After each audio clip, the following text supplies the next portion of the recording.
Deep Ellum on air. Only the best in local music. Do it live! From DFW and beyond. Deep Ellum on air. And action. Hear an open-minded and enlightened perspective. It's the Benét Embry Show. Mondays, 8 to 10 p.m. Exclusively on Deep Ellum on air. Ladies and gentlemen, you are now tuned in to the Benét Embry Radio Show. Our topic of discussion tonight. I can't believe you even bringing this up. You see the main one. He said, somebody younger. So what are you old now? And we're back. We've had very interesting conversations about Team 2. Always. This week we got the tequila problem. She might have had a bad day. She might have a headache, or she might I have bad days all the time, like you know, sex makes me y'all feel don't good. have our topic of discussion tonight. And without further ado, put your hands together for Benét Embry, James D. Kane, and the one and only Smiley. Oh yeah, this is the B-E-N-E-T-E-M-B-R-Y Benét Embry, host of the Benét Embry Radio Show, coming to you, well, now the Benét Embry Show coming to you live and uncut right here on www.deepellumonair.com. What's going on, family? Well, the past couple of days have been exciting, to say the least. Exciting. Yes, I am the new resident Uncle Tom. I am the new resident Coon. I am the new resident house nigga. As dark as I am, I don't see how that's possible. But the whole situation is. Now, we got a call already. Let's see what this is about. You on live on the Benét Embry Radio Show. Hello? Oh, okay. So the whole situation goes as follows. I'm waiting till the theme music goes down. I'm glad to have. We have this show was supposed to be about, well, and it still will be about, because I'm gonna get on my soapbox like James would do, and I'm gonna address it this one time. Come over here and have a seat, Littles. I'm gonna come over here and say exactly whatever. I'm gonna address it. I have been on CNN, I have been on Fox, I have been on all these other news stations. I'm going to say it one more time, and then after this particular point, what I'm going to do is leave it alone. I'm not saying shit else about it, period, point blank, end of discussion. The whole situation started. Oh, damn. To my right, sexy and sassy and always classy, the woman with the $1 million smile, Latressa Bagsby, a.k.a. Smiley. Who has no idea what the fuck is going on. And who just heard this like on the way to the radio show. Now, so. And to my left, my man Trouble, standing in for my man James D. Kane. Sitting right next to me is my man Littles on what? The Dallas View Internet Radio Show, broadcasting live on Deep Ellum on air Wednesday, 7 to 8. Right on. So the whole situation goes as follows. All right. At the pool, not at physically at the pool, but at sitting in the park right next to the pool, and it's within, you can see everything that happens there. I'm sitting out there with my neighbors having a beer, doing our thing. It's a Friday, and I'm off. So I'm doing my thing. So the whole situation is that a young lady was throwing a pool party, and the pool party was cool. Apparently, it was approved by the HOA and everything like that. Now, according to the HOA, you can only have 2 guests per household come to the pool. That's all fine. So the people I'm assuming that were in the pool were supposed to be in the pool. What happened is that the flyer went viral. The flyer went viral. It was posted on Twitter, right? Twitter. Okay, so yeah, everybody from the surrounding subdivisions come to the neighborhood. Now, okay, because the blog that I read, this actually at work today, a real estate blog came out, and I just read little bits and pieces. I am going to go back and reread the whole thing. And this person says that there was a DJ. There was a DJ there. It was a pool. Yeah, it was a pool. Well, no. She's saying that the DJ illegally promoted it like it was his party and was charging $15. Oh, that I don't know. Yeah. So the whole thing is that so it went viral. So you have everybody from all the subdivisions around Craig Ranch coming to the pool. Now, if you have an apartment, ladies and gentlemen, or if you live in a subdivision, you know that the pool is basically private. That means it's for the residents only, unless you are a guest and you have permission from said residents to go in there. What happened from that particular point is, okay, crowd gather, they want to get in the pool and all of that stuff, and the security guard is telling them not get in the pool. Then people proceed to climb over the fence. All right, people climb over the fence. Security is telling them to get out. They're cussing the security guard out. They're cussing out residents out. Okay, and the residents are cussing them back out, whatever the situation is. Then a fight breaks out. Okay, fight breaks out. So then the police are called. It was not at one point in time, because I saw an article that says we don't want blacks in our pool. It's not one point in time that somebody said something like that. The whole situation is that where I live. Did somebody say anything about go back to Section 8 and? Now that's what that was said, but I didn't hear that. They asked me, did I hear any racial slurs? And I didn't hear that. I'm not saying that couldn't have been said. Mm-hmm. I'm saying that I didn't say that. Now, after all of that happened, so everybody that's at the pool chilling, one police officer rose up, everybody starts running and scattering and all of that stuff and everything like that, all the black kids, because it was like 130 kids, 96 of them were, 96% was probably African American. So that's when the video picks up, when the officer tumbles and falls and he's telling the kids to sit the hell down and all of that stuff. Now, I said that this was not a racial incident. Not because I agree with what the officer did, is because it didn't have racial undertone, for the simple fact when you want to do something racial, then you have a malice. That cop did not come out there and say, I think I'm finna throw some niggas around today. Can I ask you this? Go ahead. Was he already there, or did he got get called out? He got called out. So he actually had no idea what he was coming into. Yeah, he had no idea what he was coming into. So his distress call was probably a whole bunch of rowdy kids. Right, a whole bunch of rowdy kids, right. We need this dispersed. Now, that being said, now, do I think the situation, because I will agree that the officer was overzealous. I do think he was overwhelmed. Exactly. But he could have called for backup, cut his sirens on, and disperse the crowd another way. He could have done a whole bunch of different things. That I will agree on. Yeah, because with kids, if kids hear sirens, if they see cops, he pulled up, they 9 just ran. times out of 10 they're gonna run anyway. Now, so I think it was a little. I thought it was a little excessive as far as him pulling a gun. Right. Now we're gonna get to that. Now the fights and all of that stuff and everything. Now they said it was 3 fights. I didn't see the fights because when he's yelling, the security guard is yelling at the cops saying, hey, I call the cops and y'all better leave and blah, blah, this, or da, da, da, da, da, da, da, da. I immediately, because, hey, these are black kids in this neighborhood. The situation is not going to turn out good. Hey, y'all need to go home. Come on, bro, let's go home. Calling parents, come up here, come get your kids. Blah, we'll turning cars away as they're coming into the subdivision. Hey, the cops on their way up here. You know you're supposed to be here. Come on, bro. Come on, let's move around. I don't want nobody to get in trouble, whatever the situation is. Now, the fight breaks out. And the cop sits everybody down, whatever the situation is. That's when the first fight, apparently when 2 white women jumped on a black chick, you need to go back to your Section 8. That's when I didn't see that. No, I didn't see that. Now, when I came back around the corner and I saw him basically telling the little girl, the 14-year-old girl, go home, go home, go home, go home, go home. And she's standing there going back and forth with the cop. Now, ladies and gentlemen, when in our society, in our culture, that we come to the point to where 14-year-old kids can stand flat-footed and talk crazy to adults? Authority figures. Even at police officers, teachers, anything about that. Now, I'm not saying what the cop did was right. Now, from that particular point, after he tells her to leave so many times, and I know as a black man that I'm only going to get so many chances to leave the scene after I'm told to leave the scene, or else I will be detained, because then at that particular point, I'm causing stress to an already stressful situation. Public disturbance. All right, yeah, public disturbance. He grabs the girl by her wrist, because she's not leaving. She's talking. As you can see on the video, she's talking. He grabs her wrist. She jerks her wrist back. Don't touch me. Now, everybody know in the state of Texas and most states across the country, if a cop goes to detain you and you jerk away, that is what? Resisting arrest. Now, from my understanding, when she resists arrest, then the cop is going to do what?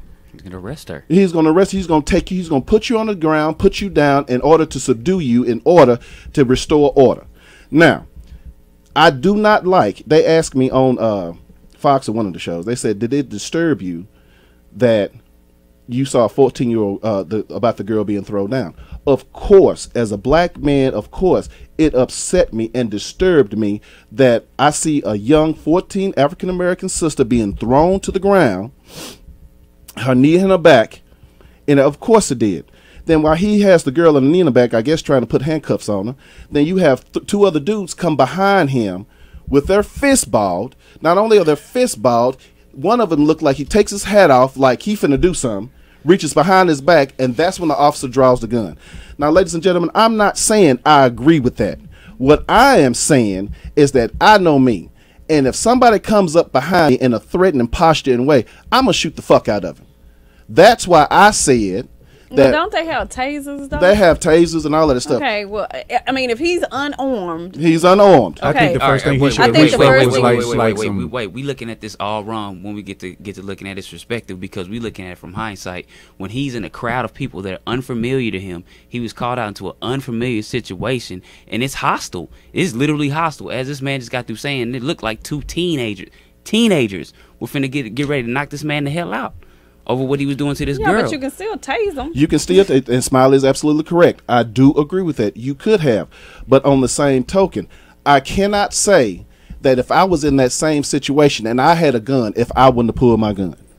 I can't say that. But you're not trained. These officers, that's what I was going to say. These officers are trained for or they're supposed to be trained for these type of situations and how to react to it. And I can't see him being trained to pull a gun on some unarmed teenagers. Well, I could be wrong. Like, he got he had mace as well as a taser as well, right? So yeah. I mean, like you have all types of understand.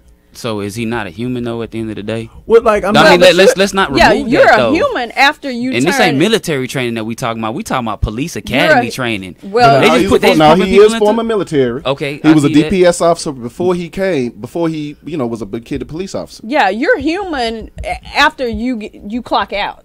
Then you're a civilian like us. I bet he's still able to carry his weapon and all of that. But when you're on job and this is your dude, I mean, I'm in real estate. When I'm clocked in, they expect for me to act on behalf of my company. Act of it, but do you do it? Is the question? Yeah, I do it because that's what I'm getting paid to do. That's part of her job description, just as well as this police officer. Now, the neighbors have already gathered. They're trying to break the crowd up. They're trying to, not assist with police officer. Hey, stand back, come on back.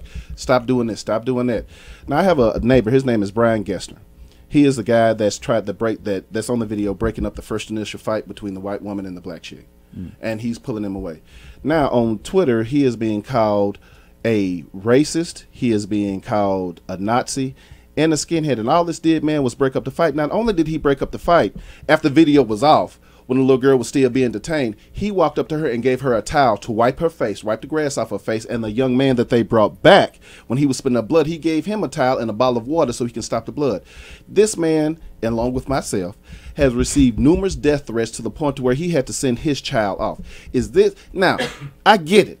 I can understand the frustration that's been going on. Shout out to Trayvon Martin, Mike Brown, Eric Gardner. I understand it. I understand the stigma that is associated with us as African Americans and the mistrust with the police department and more forms of government. I understand that. I'm a black man myself, and I've been black for a long goddamn time. But it comes a certain point in time that just because I said this event wasn't racist does not mean that I could get that I say, okay, I agree with everything the police did. Not one time did I say that. I can say I understand I can kind of understand it. That don't make it right. So at this particular point now, you got people blowing up Facebook. I'm trending, hitting Jedi up to ban the show. Matter of fact, no, I ain't gonna say it yet. I'll wait. You got Jedi trying to get Jedi to ban the show, and all the people want is the truth. You cannot base a 7-minute clip on a 30-minute episode. Regardless of how the images look and everything like that, you have to get all the facts before you act. Now, I do agree with that. That being said, because I'm not going to put my fist in the air and just go run behind it because every other black person run behind it. Right. Remember OJ? And I do agree with that, okay. too. So that being said, black people do expect for you to get on board with anything that they have that they're riding for or whatever. But I mean, if you don't agree with it, then you don't have to do just that. Because I have a difference of opinion don't make me any less or more blacker than you because I am so into the people. And yes, I put my fist in the air. Yes, I support the movement and the cause and all of that shit. So that being said, to all you motherfucking armchair revolutionaries, to all you motherfuckers is hitting my Facebook talking all this shit when you weren't even there and don't even know what the fuck is going on, I want to tell you from the bottom of my heart, you can go fuck yourself. Because the whole situation, real shit. Yeah, because the whole situation is, you don't have to agree with me. That's cool. We ought to be more evolved as a race to where, we teach our kids to respect authority, because I will still say this and stand by this. Had that little girl left, went home and got her mama, let her mama come down there and talk to police, she wouldn't have been on the ground. Well, she got rights. No, kids ain't got no goddamn rights. None. Because when you go to the hospital, your legal guardian has to sign you in. Kids don't vote. If you get in trouble in school, they get in contact with your parents. If you get pulled over by the police, they'll call your parents. Even if you get a truancy ticket, you have to show up to court with your parents. You cannot, as 14 years old, go toe-to-toe with a grown adult and expect, especially a police officer, and expect a positive situation to come out of any of that. I'm not saying that the little girl deserved to be thrown to the ground, but when you put yourself in an adult situation, goddamn it, you better be able to accept the adult consequences. And I am not saying that the cop is right in a shape, form, or fashion. I do think he was overzealous, and there's plenty other ways he could have handled the situation or whatever handle the situation. But the cop's first and foremost responsibility is to get home to his family. The second thing, that's anybody. And the second thing, he is there to protect and serve. So I don't know if that flashed in his mind, okay, this is what I need to do to restore order, because I pay taxes. I pay property tax and I pay income tax, and so I'm paying him. I want my neighborhood safe. I want to be able to go out there and chill and have a good time, because it was about 130 kids, and out of 130 kids, maybe 7 caused all this goddamn issue, brought all this shit up, and then ruined it for everybody else. And then you get social media, a subpar social media, that comes online and just posts the video. No explanation, no nothing. Cops break up pool party. We don't want blacks in our pool. My community is not a racist community. We are friends. Everybody is cool. And it's the one big reason why I did move out there. But one thing, so I can be closer to my daughter. Second thing is, it reminded me of my hometown, that good country hometown feeling. That, so you live out in McKinney, so you a uppity nigga. No, why I got to be an uppity nigga because I live class 635? And if you listening, he is not an uppity nigga. Right. Hey, I can vouch for that. So how come we just can't be hard-working, decent black people? Well, you call them thugs. If you turn up shit, you a motherfucking thug. I don't give a fuck what you say. You can be black, white, Hispanic, Latino, Asian, Peloponnesian, Australian, Canadian, Eskimo. You a motherfucking thug. And when I say nigga, I mean you can be black, or you can be a black nigga, white nigga, whatever the situation is. So, but do I think he came out there and just said, hey, I'm finna start throwing people around and shit like that? No, I don't think that. This was not a racial event. So people, we need to step back and calm down and quit jumping on the bandwagon every single time, because 83% of deaths of African-American males in this country are caused by other African-American males. That's an issue that we need to deal with. Again, 86% of women who had abortions last year were African-American females. So when you say Black Lives Matter, then goddamn it, let's make it all Black Lives Matter. And then not only that, just goddamn, you didn't see no parents in the video. It was up to the neighbors inside the community to go up there and try to get order restored. Now, come on with your motherfucking calls. I'm ready.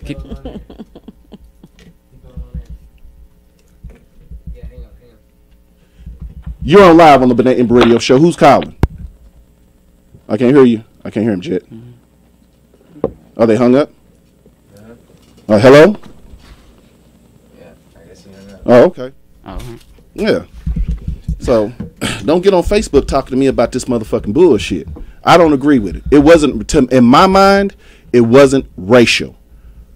Even her cousin, who was on CNN as well, said this was not a racist event. Race didn't have nothing to do with it. It was just kids out of control. Can I Go ahead, dog. ask you a question, bro? Yeah. Or not even ask you a question. I literally just came down here to talk to you for 1 minute and ask you, bro. Like, what in the fuck make people think that they could literally judge you for being in a situation like that? Hop on a bandwagon, call you names, and then call for you to get fired off of your job as they view it. Who the fuck are they? Like, you're on live on the Benét Embry Show. Who's calling? This is Chris P. Who? Chris P, local celebrity. Hey, what's going on, Chris P? What's happening, dog? Hey. What's going on? What's happening? You know I thoroughly disagree with you, right? Yes, sir. And you know what? That's cool you disagree with me. But we can talk about our disagreement. That's fine. Okay. You feel the way you feel, and you have a way. Smiley, I know disagree with me, but you don't see her on Facebook or anything else sitting up there talking about, calling folks names and making death threats or whatever the situation is. I mean, right. So yes, you can go ahead. I would like to hear your opinion. Please, Chris, please talk to us and let us know how you feel. Okay, well, first of all, when you compare black-on-black crime, all crime is committed by the ethnic group that you are most of the time. I assume that's because you spend more time with black people if you're black and white people if you're white. So white-on-white murder is I think like 70-80% committed. Just well, like y'all need to start marching too. White Lives Matter. No, I mean and also then you say abortion clinics. It's one thing when you say black on black or abortions. That has nothing to do with it because we're talking police, government sponsored. What I'm talking about, Chris P, is the next generation. You have women saying, "Ain't no good black men." Hell, either they dead from killing each other, or abortions, or they in jail, or they gay. I mean, damn, we are an endangered species. I think we're going off on a tangent. Oh, my bad. Go ahead. My bad. Go ahead, Doc. No, but I'm saying, I mean, those two things don't. It's apples and oranges. When you say black on black crime versus police brutality, excessive abuse of authority. I'm saying that because I think that's what we need to focus on. Do I think there's police abuse? Yes, I do believe emphatically there is police abuse. I'm not disputing that fact. I'm saying this incident was not based on race. Do I think there was abuse involved in this incident? Yes, but do I think it's because it was a black party and he came out there for blacks? No. Okay, well, being a white guy, I have been privileged to lots of white people saying racist shit when black people aren't around, and then they turn around and smile in black people's faces when they come around and try to be buddy. So for you to say that there wasn't a racial element there or in McKinney, I mean, I think is naive, and I don't think you can rule that out. What do you mean? What do you mean? What do you mean when you say that? Because it's in McKinney, it's naive. No, I'm not saying because it's in McKinney. I'm just saying for you to say it wasn't racially motivated or his behavior wasn't racially motivated, I don't think you can say that because, he might be happy, jolly around you, but when he goes amongst his white friends and be like, that N-word such and such, or, that Section 8 guy or that thug, you really don't know what people's true feelings are. You mean white people say nigga when we not around? All the fucking time. Wow. Yeah. Really? Yeah. So, even people you would think, oh, he's cool. No, I mean, they say racist shit all the time. I mean, you know what? Black people do the shit too, and Mexican people do the shit too. But I do that except for Jedi. Jedi is cool as hell with me. I may talk about you, but not Jedi. Oh, you can talk about me all you want. I'm just saying, I feel like it's naive to think that there isn't a racial component to this. Okay, I agree. We agree to disagree. I understand. Hello? But I hope that charges are pressed against him. I hope he loses his job. He will. When he did that little girl, he's going to lose his job. I can guarantee you he's going to lose his job. Were you at the pool? Yeah, I was there. Like, from the very beginning? From the very beginning, yes. I was sitting out there. Me and my neighbor was sitting over there right at the park because you have to. The pool is like right a little bit down to the south, and then you got a big open area where the swings on the park. You have benches along the side there. So was I inside the pool? No. But was I sitting in the benches between the park and the pool? Yes. That's how I saw the folk jumping over the fence. Did we lose it? Yeah. Oh, okay. Yeah, go ahead. You're on live. My fault. Oh, okay. So you said you were there, and Right. Okay, but I mean, even pool rules aren't the law of the land. I mean, the cops can. No, it's not the law of the land. But if the security guard is paid to say, "Hey, you got 2 guests, you can't bring nobody in here," you cannot say we're making acceptable excuses now, Chris. If you ain't supposed to have 2 acceptable excuses, if you can't supposed if the HOA policy, which I pay $554 a year, say you can't have more than 2 guests. So if me and Smiley are out there and Trouble want to come, and then Littles want to come, I'm gonna say, dog, you just gonna have to wait till one of them get back before you can come. You only pay $500 something a year. I pay $232 a month. Oh well, dog, you rich. No, I'm not. I live in the hood. No, I'm not. But still, the whole point is, okay, so you want them to leave, and so they run. Oh, let's catch them. For what? How many police officers were out there, bro? It was about 3 to 4. The first one pulled up by itself. Right. That's when everybody starts scattering. And isn't that what they wanted?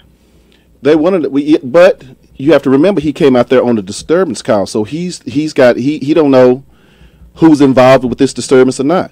And you see at the end in the video, they were saying he was the one involved. He was the one involved. He said, "Okay, thank you. He was the one involved." I don't know if it was the same cop that threw the little girl to the ground, but I knew it was one of the cops that they were talking to.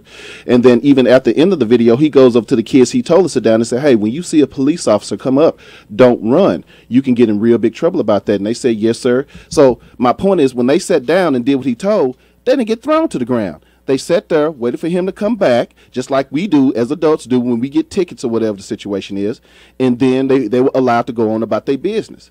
But when you start bucking authority, I mean, I'm not saying he's right, but I'm just saying how this situation has blown up and been sensationalized by the media.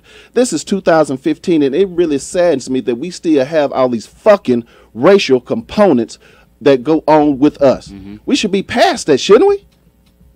Racism is alive and kicking. Yeah, I'm not saying I understand racism is alive. I understand that racism, 9 times out of 10, always be here. Racism, and I'm not saying that. But for it to be so blatant, and then when I don't agree with you, then I'm a Uncle Tom.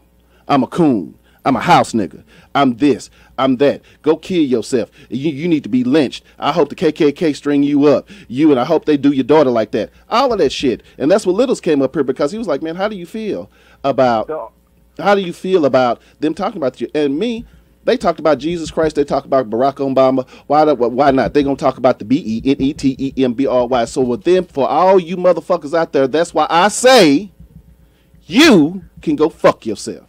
Okay, but bitches. The worst thing I'll call you is Uncle Ruckus. Oh, yeah.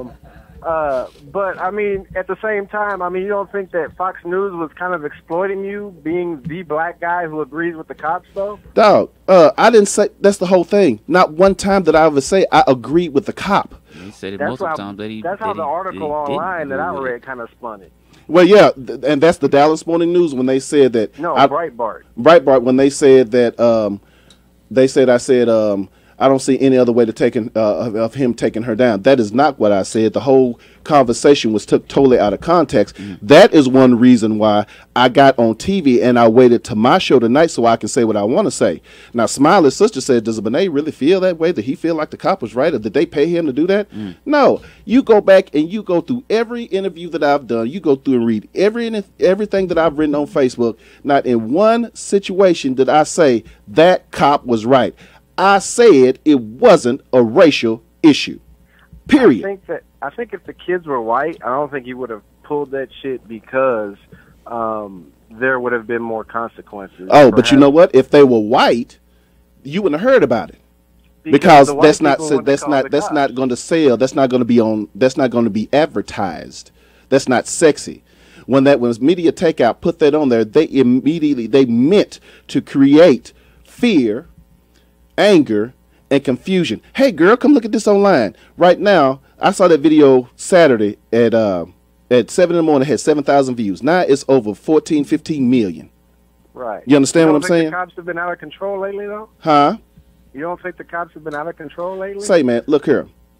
There's good and bad in everything. I'm not finna tell you that every cop is good, and I'm not finna tell you every cop is bad. Just like every black man is not righteous, and every black man is not is righteous. I'm not finna tell you that every single black female is on Section 8 and or welfare, and I'm not finna tell you that. There's good and bad. I think that it does happen, and I also think that it gets so sensationalized to create division and diversity and a distraction for what we really need to be focused on. I think that cops should be held to a higher standard than just the average black person. And I'm not saying the cop is bad, but if he's bad at his job, if he does bad things, he needs to go. Okay. To compare just a regular person to say not every black man's good, not every black man's bad, and compare it to say not every cop is good, not every cop is bad. These are government officials that are paid to protect us. Right. If they're bad, they gotta go. Okay. Hey, The Chris, good ones, let me ask the you this, so-called bro. good Have ones you even that thought cover to for the ask bad him ones, what he believes? gotta go too. Now, well, Chris already said that he totally disagrees. He thinks the cop was totally wrong. But that's the thing, though. Like, has anybody asked you what you believe about that whole situation? No. I said when they first came out there and said, "What do you think?" I said this. They said, because the first question they asked me, "Do you think that this was about race?" I said, "This was not a racial incident. This is not a racist neighborhood." That's the only thing the Dallas Morning News got right. And I told him, I said, the cop didn't tell her to go to the cotton field. He didn't tell her to go shine shoes. He said, go home. And out of respect for my neighborhood, I said, nobody's running around here in white hooded sheets. Nobody's burning crosses or anything like that.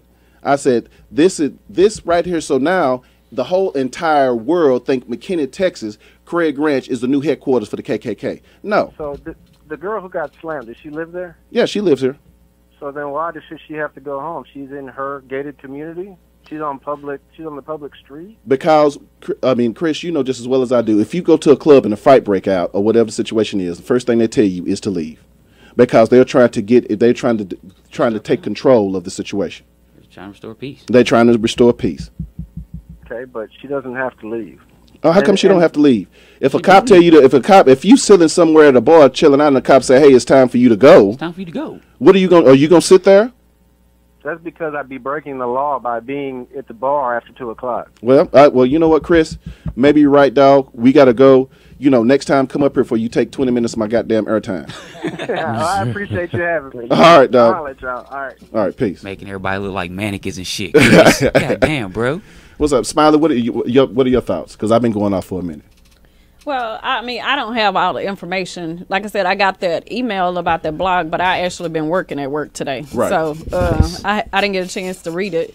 But, I mean, I thought that the force that he used with the young lady was very excessive. And then I also thought that him pulling the weapon on the teenagers. And a lot of people feel that way. Was overboard. But as far as them coming and trying to, because I lived in an HOA, so I understand the rules as far as HOAs. And, you're not supposed to have a certain amount of people. And the people that live in this neighborhood, they know the bylaws once they purchase a house. I'm in real estate, so you get the bylaws. You know exactly how it's supposed to go down as far as the pools or anything at your house or things like that. But even if you don't, you're responsible for it. Right, and you're responsible for it. What time is it?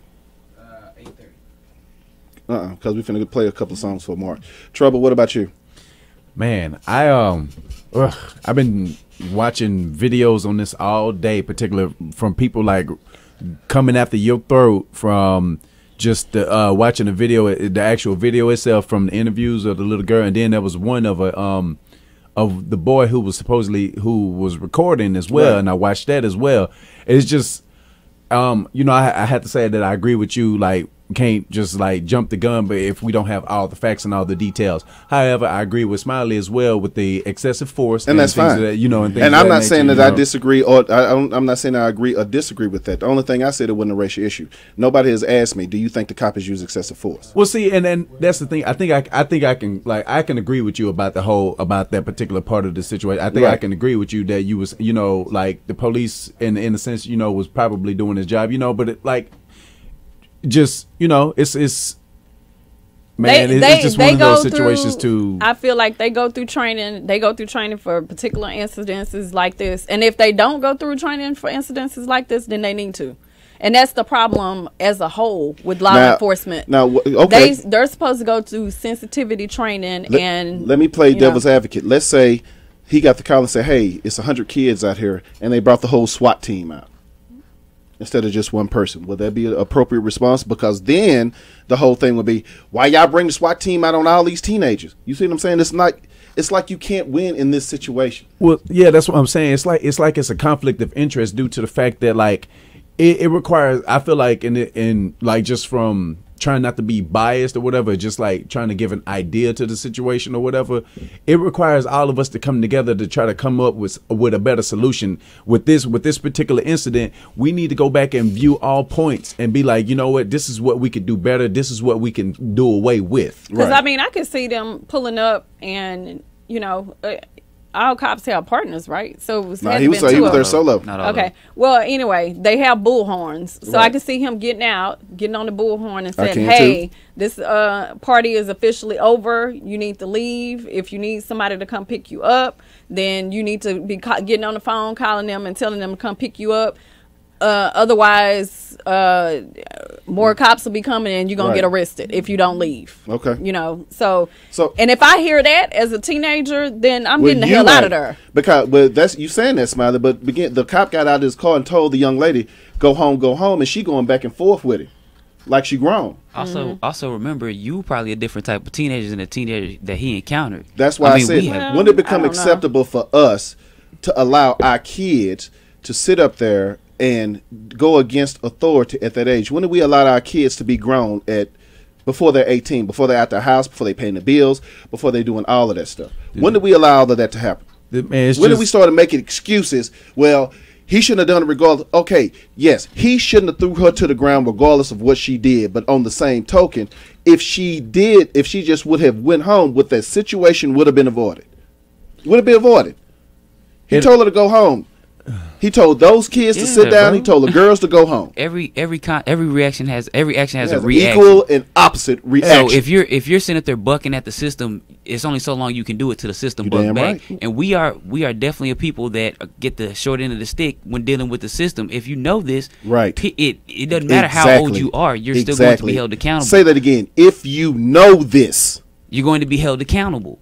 You already know that we behind the 8-ball. Well, see, and that's that, and I can actually, let me say this or whatever. It all kind of goes back to our judicial system is very, very poorly put together, because due to the fact that we are not able to discipline our children like we used to be able to, like with discipline our children as far as like getting whippings go and things of that nature. So we just let them run amok? Well, no, I'm not even saying that. I'm just saying that like there need like. What I was saying earlier, it goes back to what I was saying earlier. We need to try to come together and like come up with some solutions as to like maybe we need to start putting prayers back in the schools. Maybe or not, put prayer back in the schools. Let's just start off by voting or running for a local government office or something like that. Let's do that instead of just sitting back. And then when something happened, then we complain. Yeah. Let's be proactive instead of reactive. This goes back to what I was saying about self-accountability with us. Now, James like, it's about money. This is type of stuff right here that you need to have some type of proaction about. So we don't have to come up in things like this. Somebody should have been over there and said, hey, a parent, baby, let's come home. He done told you to leave. Come on now. Or whatever. No, I ain't got to leave. And even the little girl that did the second video, why he do that? Why he do all of that and blah, blah, this and blah, blah, that? You ain't going to be no cop no more. Oh, my mama. Well, yeah, she did actually. And that's what I'm, and it goes, and that's what I was saying. Like, it should be tolerated. That's what I'm saying. Like, we should be allowed to like be able to like discipline our children for one thing, because I feel like that might possibly be a small fragment that plays a part in this as well, with us not being able to discipline our children the way that like whenever I was growing up, I got my butt whipped. I got whippings and stuff like that. Well, growing up, we wouldn't even thought about talking back to an adult. Exactly. That's what I'm saying. And that's what I'm saying. Wear off on our That's what I'm exactly. That's what I'm saying. So like, the way things are going now with the judicial system, to where we're not provided like opportunities to do things like that as much anymore. That just provides us with fear in our kid. I'm gonna knock the shit out of my son when he I'm gonna say, because I whip my son and my daughter's ass. I whip the ass. Because honestly, bro, he need to understand that I am daddy. Right. Before the law get their hands on you, right. I need to be able to teach you how to handle your goddamn self. And that's what I'm saying. Like that's what I'm saying. That's why I keep saying I'm not scared of the law. So yeah, if I gotta go to jail for whipping my ass, it's better me go to jail from whipping their ass for something happened. I thank God that kid that ran up behind that cop did not get shot, because for real, and he could have got it in the face, my nigga, right. and this cop could have got off because he was defending himself. We would have lost another black life because this life did not know. You missed it on social media. It's like, look at that brave African warrior. No. What type of fucking idiot are you? Right, for real. Because you trying to kill our kids, you damn idiot. Because you would have been going to the funeral with his mama with your fist in the air. You see what I'm saying? You don't run up behind no cop throwing your hat off with your fist balled up and stuff like that. Who does that? But then if you say, oh, he's a thug. You don't do that to a grown ass man with a weapon. You just don't do that. Why are you calling our children thugs? Go ahead. We need respect. We need order as black people, man. Come on. I'm sorry, man. Oh, ain't no problem. Oh. Right. But like that, and that's why I was saying. That's why, you know, like not even to take anything away from like anybody here or the situation itself. I'm just saying, like, you know, with that particular situation, everything it requires both sides. It really does. In all honesty, it requires both sides for us to be able to come together and come up with some sort of solution to where we can be like, look, how about we try this instead and we put this to the side for the time being, and or vice versa. The funny thing is, for every death threat that I've received a lot of or disses. I've received people say, you know what, I understand what you're saying. Because I understand what you're saying. Shout out to April Nicole, who wrote a nice article about me on DallasBlack.com, and with the hashtag I support Benét Embry. Shout out to Mecca Campbell. Damn. Yeah. Well, really? Yeah. We stand. I'm here because I stand with you, B. Like you're on live. You're on live on. Well, I'm here because I didn't even know what happened. You're on live on the Benét Show, Benét Embry Show. Who's calling? Jerry, this is Sean. I was trying to get you on the radio. I know you was gonna have me live on the radio. I'm trying to hear it on the phone. It's real urban too. Lord. What you want, Sean G? I was trying to listen to the show. I can't get it on my phone. www.deepelmaonair.com. I went to the website. iPhone. It's not playing.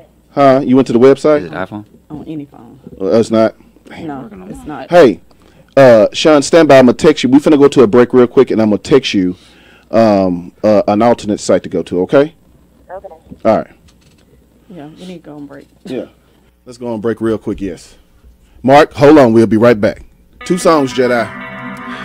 R.I.P. Speaker Knockers.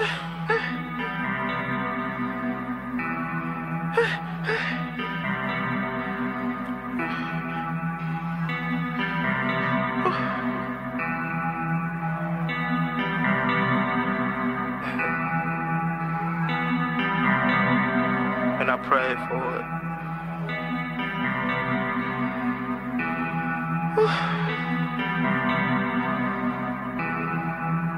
Wrist like a hurricane, don't Johnny Cage.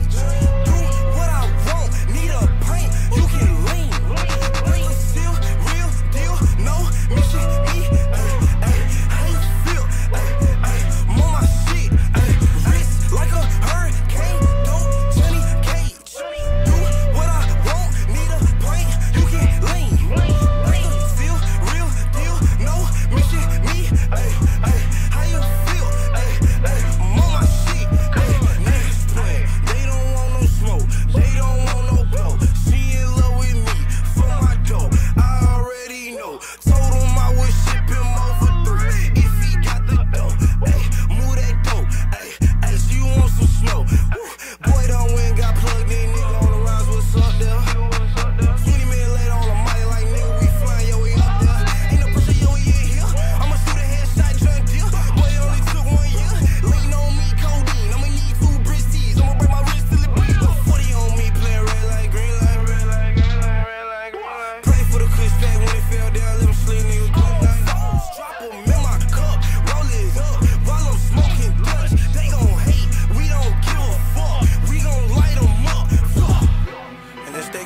nigga shit, bitch.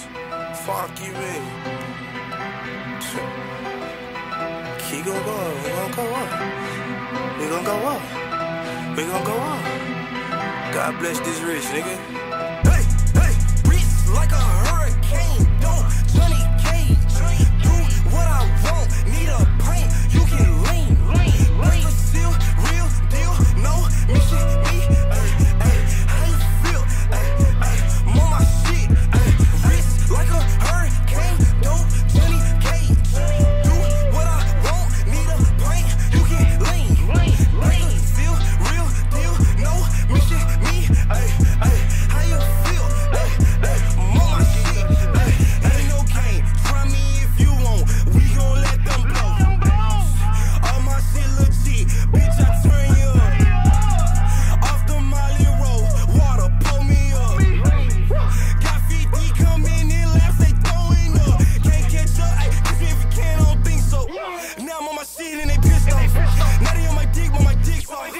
Break your wrist, break it till you get the gist. I got power in my fist. Luke ain't when I kick. Drop another foe in my bricks. Bitch, I'm off the sheets. You ain't shit. Yo, lean not legit. K-roll lean is shit. Can't mix me. I'm no dummy bitch. Know I do this shit. City vouch. I'm not new to this. Bitch, I'm true to this. All them leaks. Prove that shit. Can't prove that shit. Can't prove that shit. Ain't no evidence, nigga.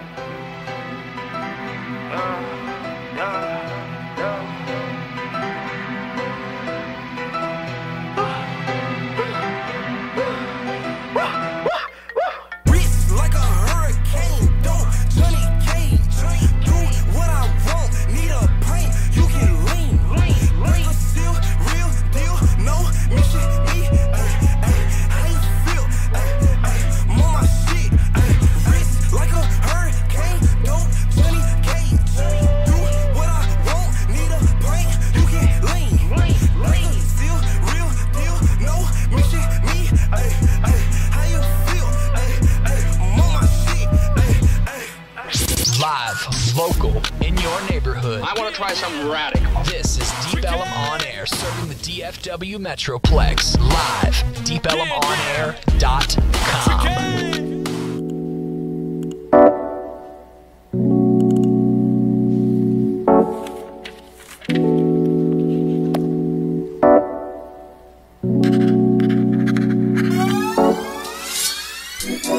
Night out, you deserve a night out on the town.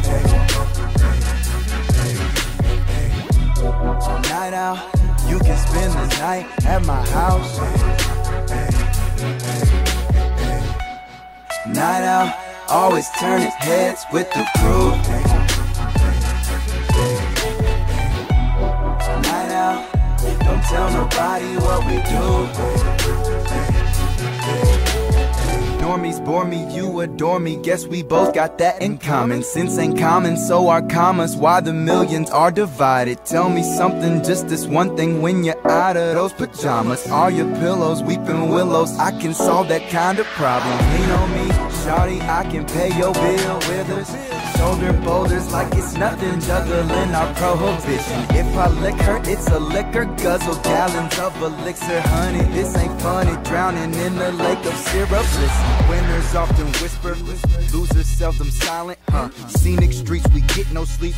Busy stunting, saying none. Maybe we can rendezvous. I drive a coupe that's made for two. That's me and you. What else is new? You never know what we might do.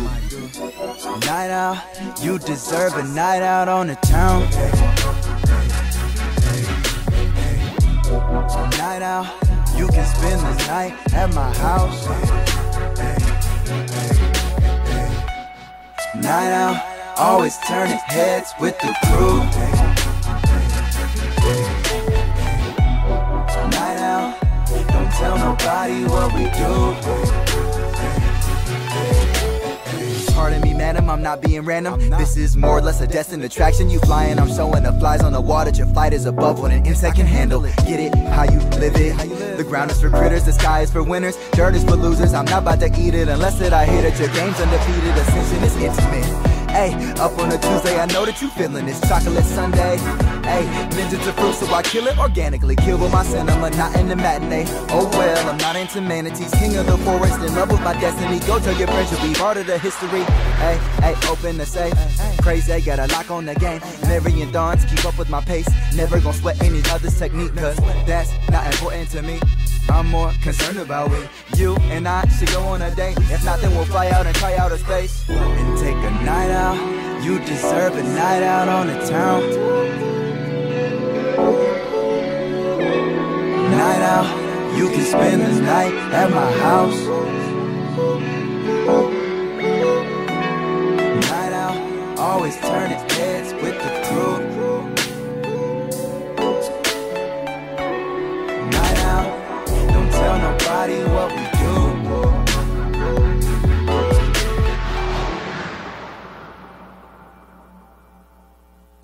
You should spend the night out in my town. You won't regret it if you fly out. You should spend the night out in my town. You should, you won't regret it if you fly out, night out. Spend the night out in my town. You should fly out. You won't regret it if you fly out, night out. Spend the night out in my town. You should fly out. You won't regret it if you. The Benét Embry Show on Deep Ellum On Air. Entertaining and informative progressive talk covering the DFW Metroplex. Here's your host, Benét Embry. And ladies and gentlemen, we are back. What's going on, Mark? You online? Yeah, I'm online, man. All right, what's happening with you? It's kind of hard to get through. Well, look, before I go ahead and get into sports, I want to say one thing real quick. Go ahead. For all those people out there that say that Brian Gessner is a racist. Right. I always say, don't judge a book by its cover, because if you were to walk in front of Brian and didn't know him, you see his bald head and his beard and stuff, you'd say he was fresh from a Klan rally. Right. Okay? But I ended up meeting Brian in a trash talking group on Facebook and ended up having a flight going through Dallas at a 4-hour layover. He picked me up from the airport, took me to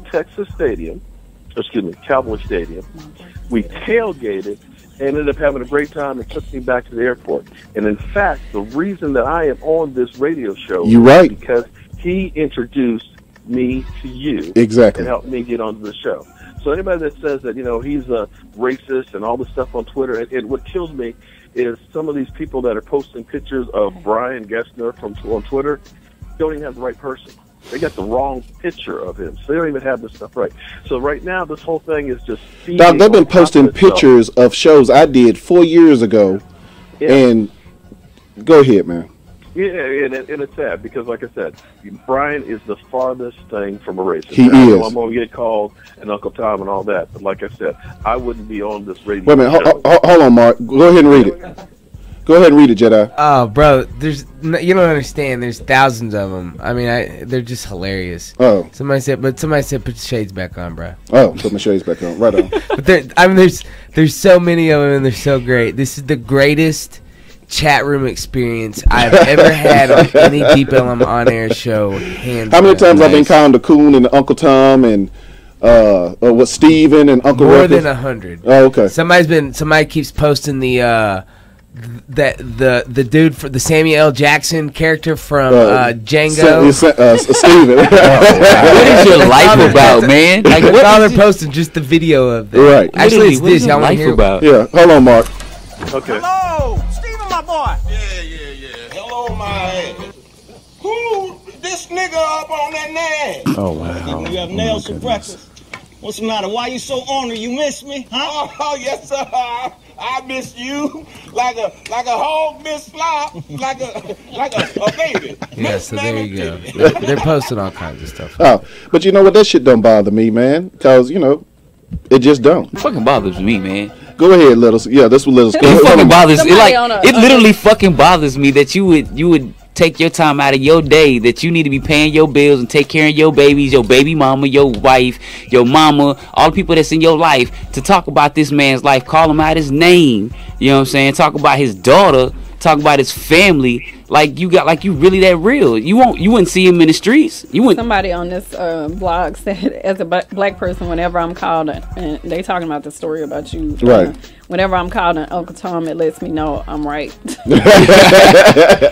I mean, like, seriously, what makes you think that you can call another man out his name for anything that he believes? That is this man's freedom of speech that he was able to. And I'm not asking you to agree with me. I'm not trying to convince you. And that's not agreeing with somebody. That's putting somebody down, calling him out his name, calling him an Uncle Tom, telling him he's a sellout for what?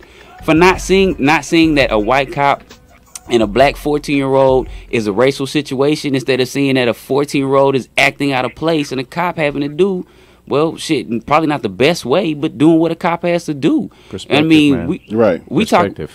True, but we talk. All right, let's look at it this way. I've been in many different situations, and I'm talking about from 13 on. I'm 33. That's 20 years worth of experience with the police. First hand, second hand, third hand. I could probably show you the grab that he gave her and the knee that where he put his knee in her back. Right on. I could probably do that for you, but I can guarantee you, every time I've seen that in a situation, these niggas was acting, and I do say niggas, these niggas was acting out of line. And I'm saying, bro, let's just go. Bro, let's just go, because I don't want to go to jail, because I got things I'm working on. I'm trying to build as a black man from where I'm at. Oh, I'm not. But I'm not trying to take anything from you. I'm just saying, it's that's perspective, what I'm saying, though. man, I'm saying, though, but when you look, that's what I'm saying. It's perspective. You need to look at the perspective, not just your point of view. The bigger picture. Right. Thank you. Right, that's all I'm saying. And if you're calling him Uncle Tom and a sellout, your ass is narrow sided in the box. You'll never be shit. You can eat shit. You can eat a dick, my nigga. And if you want to see me in the street. Dig it. That's my boy Lil. Asshole. Go ahead, Mark. Swear to God.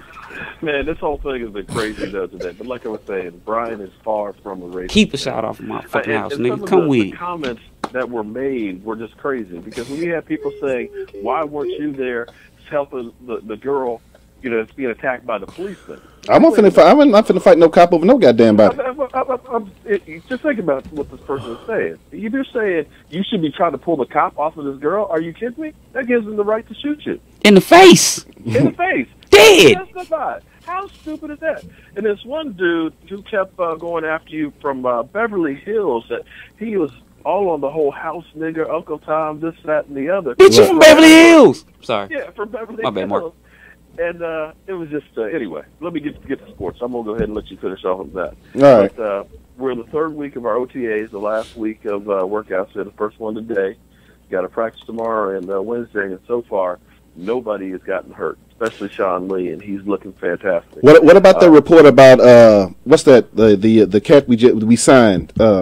Damn, what is his name? The linebacker or the running back? Greg Hardy? No, the running back. Oh. Running back, again, they're bringing people in. McFadden. McFadden tweaked his hamstring just a little bit, but it's no big deal. He doing individual drills, but not teamwork. But we actually signed another running back just for basically a camp body, bring him in to see how he looks and stuff. But McFadden will be fine. This is still kind of like half practice, so to speak. Really doesn't start mattering until they go to training camp at the end of July. Right. That's when you need to have. I cannot wait for football season. And you can really, like I said before, you can really throw out, that this guy looks good or that guy looks good, because you really don't know until people get the pads on how good they are really playing. You know what I'm saying? But the key on it is everybody's healthy, and it's so great to have Tony Romo to have an off season. To think that he went through all the last season without a preseason. He only played one quarter of the preseason. He did. Will say the San Francisco game was his preseason game. Even with those 3 interceptions in that game, he still ended up with the highest QBR. Right. And without him doing golf and everything else and focusing in on football, the sky is the limit for him this year. He should break all kinds of records. Right on. That's my opinion on it. And I really feel that these guys are truly coming together as a team. We talked about the whole hazing and stuff before. There was a great article that was out earlier this past week about Travis Frederick saying, we're not hazing these guys. When these rookies come in, we're not BSing and wasting time with that. We're bringing them into the fold. We're trying to teach them everything so we can get ready to go out and play. And that's the kind of focus that you love to see your team have. I can dig it. Hey, man, I totally agree with you. Like I said, I cannot wait for football season. I am so deprived. I be just trying to watch anything. I watch clips on YouTube of highlights of players just to feel like I'm watching football. Now, hopefully sometime this week we'll hear what the NFL has to say with the Greg Hardy situation. I still think that they're going to end up reducing it some, and if not, I hope so. Court, one way or the other, it's going to end up being reduced. I can guarantee you that. I still think it's going to be 4 to 5 games, but that's my personal opinion. I can dig it. Oh, okay, well, cool. Any news on Dez's contract? They're actually beginning to talk a little bit. I think it'll be done before the 15th, which it has to be done before the 15th, but they can't talk to him until next year. And like I was saying before, the big holdup is it's a hell of a lot of money. And in the past contracts, when you look at Larry Fitzgerald, when you look at Megatron's deal, after they signed that big contract, their numbers have started to go downhill. So when you start talking about tying up $120 million, you better be damn sure that you're going to be able to get a return on that investment. And he's at that age, 27, where, you know, you're getting a little bit longer and longer in the tooth. So I wouldn't be surprised if they stuck with the franchise tag this year and even franchise tag them next year. And then set the deal after that. Can they franchise them again? Yeah, you can franchise them twice. Oh, okay. They can do it twice. Now, would he be happy with that? I'm sure he wouldn't. And, you know, no player wants to because you're getting paid top dollar for that year. But as Spencer found out, if I get hurt, I'm screwed because I'm not getting a good big contract. Right. So we'll see how that all works out. Well, hey, Mark. Hey, man, I want to personally thank you for, you know, defending, you know, not that, you know, I'm a G, I'm a thug. You know, I just stopped responding because I realized that certain people are not going to change their mind. Either they're uneducated or uninformed. They just may go off, you know, images and run with it or whatever the situation is. But I appreciate you having my back, homeboy. Well, the reality is, you know, there's things that happen on both sides. And like I always say, there's 3 sides to every story. There's my side, there's your side, and somewhere in the middle lies the truth. Because I'm never going to say something that's going to put me in bad life. I'm going to try and put the blame on somebody else. Right. So, the way I look at this, there's probably bad things that happen both ways. The police officer, to me, looked like he didn't need to slam the girl to the ground. Right. But in hindsight, when the police showed up, we were taught you carry your ass on out the way. Especially when he tells you to go home. And thank God that nobody got shot. Because Exactly. when those kids went out, you know, I first watched the video last night when you told me about it. When I see those kids go back behind the officer with their hands behind their back like that, like he was reaching for something, you know, if he pulled out the gun and shot him, he could easily said, hey, his hands, he rolled up on me while I was with the suspect on the ground and had his hands behind his back. And it's right there, and you could justify exactly what he said. I don't agree with that. The other cops, to me, seemed like they were more in control and trying to calm things down. He seemed like he was on this Barney 5 mission. Right. And, you know, running around and trying to really control things, a little spastic more than everybody else. And that's where I have a problem, is with what that one officer did. But the whole thing seemed like it just escalated a lot bigger than what it should have ever been. It was totally sensationalized. Like I said, when this video first went out there, it was meant to install fear. They wanted hits. They wanted all of that stuff. They wanted to create confusion, diversion, all of that stuff and everything like that. And you haven't heard anything from that article, from that particular media website. And, you know, being that I was being misquoted and, you know, in the newspapers or whatever, that's why I decided to do the interviews to try to get the message out. And I still didn't really get it all out, that what I wanted to get out. That's why I just said, oh, you using this for your show. No, this is my platform. And, you know, if you want the whole facts or the whole truth, then go ahead and get the whole facts and the whole truth instead of just sitting back and just taking a clip or snippets of everything and making it do what it do. So, yeah. Using it for their own agenda. Yeah, exactly. Because, so I've told everybody that after tonight, I'm probably won't even talk about this anymore. Except on the rear. And I'm not doing any more radio interviews. I'm not doing any more TV interviews. I'm not doing anything like that because, you know, if I was out for all safe promotion, I'd have had my T-shirt on every interview that they did. The only time I did wear my T-shirt is when Dallas Morning News came out there and talked to me in the first night that because I got 12 of my own damn T-shirts, so I wear my T-shirt a lot. Shit. So, you know, there wasn't a ploy or being paid, and you know, just because I don't agree with your side does not make me any less or more black than you. So that being said, Mark, tell folks how to get in contact with you. They can definitely just hit me up on Cowboy Joe Boo on my Facebook page. They can check me out on Cover 32 on Mondays, Joe Boo's Corner, Twitter, Cowboy Joe Boo, the Benét Embry Show, and like I said, hit Cowboy Joe Boo and you'll find it. All right, on. That being said, see you next week, Mark. All right, have a good one, man. Okay, ladies and gentlemen, we have been on the soapbox for over a goddamn hour. You want to get juicy, Smiley? Shit. Hey, your news clip is airing right now. Oh, as we speak. People are watching the one on Fox. Oh, the one on Fox. Yeah, the one on Hannity. Right on. The one with CNN. I have it pulled up over here. Oh. Yeah, actually, I can, because, of course, they're using the hashtag Black Lives Matter. So I do want to read some of those Twitter excerpts. Go ahead. So, of course, all the morning shows, this is what they were talking about. So The View, I think it was Whoopi Goldberg, she said, I hope somebody will figure out what happened and explain to this officer nobody should be treated like that. I think Katy Perry, she weighed in, and she, a lot of people, I think they jump on the bandwagon, and, like me, I didn't really know all the information. I woke up with a hangover Sunday. Honest. And was kind of, reading about it. So, and I still didn't get a chance. And actually, I saw it on Baller Alert. That was my first time seeing it, and so I didn't really have all the information. But okay, we have a caller. Yeah. You're on live on the Benét Embry Show. Who's calling? Hi, this is Kathy, and I live in McKinney as well. Hey, how you doing, Kathy? Good. I just wanted to call and comment. I think that you are entitled to your own opinion. I mean, I'm an African woman. I live in McKinney. I've had some experiences with my son dealing with the McKinney Police Department. Right. But I will say that I think the backlash that you're probably hearing is because that you did get some national media attention, and it almost seemed like they, did seek out that black guy to say that it wasn't a racist issue. I think that when you have that type of power and you have that national interview and that's going to broadcast, and obviously you've already been misinterpreted across the news station, it's probably much better, or rather say, when they ask that question, do you really feel like this is racially motivated?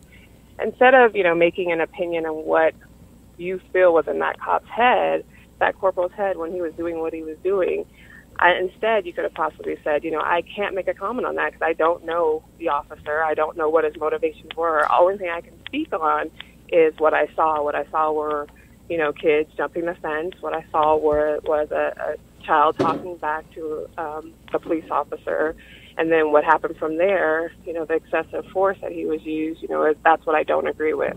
Instead of getting sucked into that hole and, whether it's a racist issue or not, because I don't know if you have that right to say it is or not. Well, no, and I think I do have the right, but on the same token, that right should be respected, because if you say, Benet, I think it is a racial issue, we may talk about it, we may agree to disagree, and then we move on with it with a proper course of actions to where we can find out. But I do appreciate what you're saying. I'm not throwing no shade on you whatsoever at all. But I am very happy that you called in, and thank you for your opinion, ma'am. I greatly, greatly, greatly appreciate it. So if I may ask, what has been your, if you can talk about it, what has been your dealings with the McKinney Police Department? So, and just, for example, like this past weekend, I went to a graduation party in McKinney, Saturday, and it happened to be a predominantly all-white party. Right. So it was underage drinking, and these were parents throwing these parties. The kids were all outside. The cops were called, but none of that happened. I mean, there was kids drinking. They said, hey, throw the stuff away. The kids didn't want to leave. They were like, just call your parents, and, they were making, I thought to myself, wow. And at this time, I didn't even know what happened at Craig Ranch. Right. My son, he at the time, he was a teenager. He was, out with his friends, and he was pulled over, and he had just gotten his license. At the time, they said, have you been smoking? And he was like, no. He was like, well, you need to step out of the car. At the time, my son really didn't understand his rights. I had to kind of go over it with him again. Right. Okay. He was placed on the ground. They called. No, one of his friends called me. I came up there, and I'm like, what is he being detained for? And they're like, suspicious of illegal activity. I was like, under what suspicion? you know, and they just kind of, it was like this blank look, and they were like, ma'am, he can go now. But why did you hem him up like this? For what reason? Right. And I ended up having to go to the McKinney Police Department. I had to speak with the chief, and we had to get this all situated. We played the dash cam, and, you know, I filed the report. And so it's on record. But the point is that I felt like he was being profiled. Right. And so... And I don't agree. I don't disagree. I think that happens a lot. Huh? I said I think that happens a lot. It does. And so, you know, I just think it's different. I know everybody has a right to their opinion, and I think that a lot of backlash comes from when you are put on the spot. I know you're not representing all black people, but sometimes the media will take that one person and they will flip their story. I don't agree with the death threats that you're getting. I don't agree with any of that. But sometimes when you know your opinion's going to be heard, and especially in a time that's so racially tense right now with cops, I agree. It's important just to say, you know, I can speak for the facts. Why should he have to bow out? Why should he not be able to state his opinion, especially since he's the person who saw the whole thing go on? But he was not in that officer's head, though. I mean, I understand not being in that officer's head, but they asked him about what you think someone was feeling. That's the thing, though. They asked him, though. Especially when tensions are so racially high right now. I think that you have to use that platform instead to create another divide. Instead, try to bring people together and say, let's focus on the facts at hand, and use it to bring people together instead of separating them more. Well, I mean, that's the thing, though. We're focused on the fact that it's a race that was racially motivated. Like, that's what we've been talking about this whole time. The whole thing, it first came out that the thing that I saw, it says, we don't want black kids in our pool. And I was like, what? And then I was like, who said that the neighbors called the cops? Who said that it's his pool? And who said this and who said that? So there was a lot of misconception. And what I call myself doing that obviously maybe didn't go over so well, I call myself, because I do have that voice, clearing the air. No, this is what happened. This is why this happened, or whatever the situation is. But I do appreciate your advice. And ma'am, trust me, after tonight, I'm not saying shit else. I mean, no, I mean, you're right. I'm that's not wrong. Saying that it makes I don't feel like that's right. I don't think that, you know, everybody is entitled to their opinion. I agree with that. I just think that sometimes when you're put in a position where you're influential, especially when times like this are of the essence, I think it's important just to choose your words carefully, because sometimes they're misconstrued. And not everybody can, have a radio station like you and say it how it is. And, Fox News is going to edit it the way they want. Dallas Morning News is going to edit the way they want. And so you just have to be very careful and deliberative when you're doing those type of interviews. There's a lot of things that I may feel, but I know I have a social responsibility not to get out there and just make blatant statements, because I know that they can take it and run with them. I have a responsibility to state the facts. And that's the only thing I have a responsibility to do, and say, hey, I was here, this is what I saw, this is what happened. Do you think they're going to, of course, everybody wants a story, everybody wants a headline. Do you think this was racially motivated? Do you think it was this and that? That's their job. They want to get that one comment that's going to spark, oh, we found the black guy that said it's not racist. And, people are like, well, what makes him think it's not racist? And all the things that people are saying against you, I totally disagree with. I don't think the death threats, I don't think that's all fair. The same goes with, the officers involved and the death threats they get. I mean, obviously we want, if you're going to say, let the judicial system work, then we need to let it work. So it goes both ways. But at the same time, I just think that we as minorities do have a social responsibility to our community to somewhat just be deliberative in the words that we choose to put out there. And that's just my opinion. That's what I was calling in for. And what is your name again, ma'am? Kathy. Thank you for calling in, Kathy. I appreciate it. Thank you. Bye-bye. Have respect, Kathy. All right. Can we take a break? All right. Ladies and gentlemen, we'll be back. We're going to hit you with 2 songs, and then we're going to go back. We're trying to get through the segments and everything like that. But, hey, if you got a question, hey, James, I know you listen. Be sure and call back in when we get back from this next break, bro. Peace. We'll be right back. Man.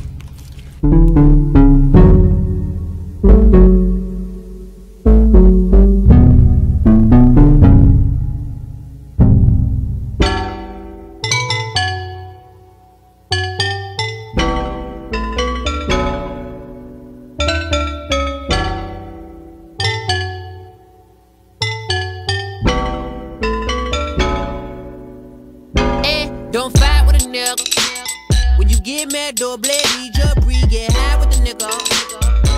Get it high, get that see on me, I'm a goonie. Fuck you like roofie.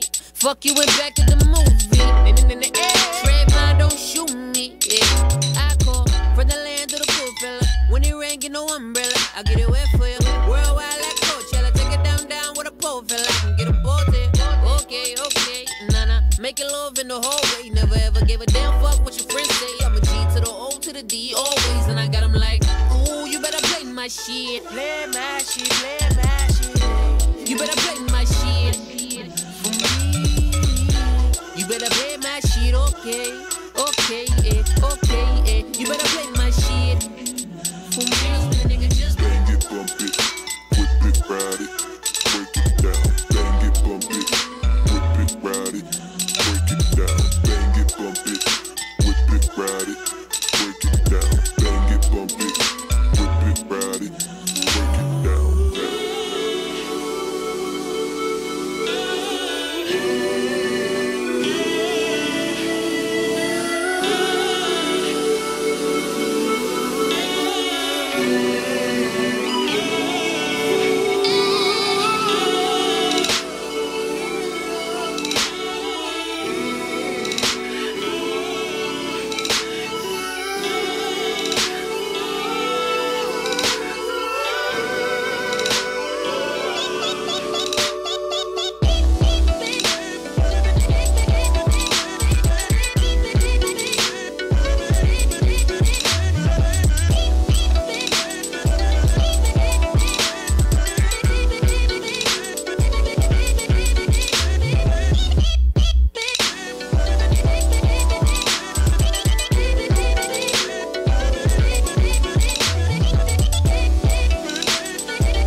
Check 1, 2. Deep Ellum on air. Right on you. Deep Ellum on air. It's time to really get our party on now. My opinion is that we be kind to children and be kind to seniors and take the portion like they used to take in ancient Greece and step over quietly because we are not committing suicide. It's a revolutionary act. We can't go back. It's alone. They're now going back to tell more lies, which means more congressmen. And there's no way we can survive. And do you think I'd put John's life above others? Cheetah print shoes on like I rep the motherland. Mine not like yours. Ain't come from another land. Born in a sip. I'm a swamp water southern man, but you can bet your life I am nothing like another man. Take your time, count it up. Purple Kool-Aid in my cup. Take your time, count it up. Purple Kool-Aid in my cup. Take your time, count it up. Purple Kool-Aid in my cup. Take your time, count it up. Purple Kool-Aid in my cup. S-O-L.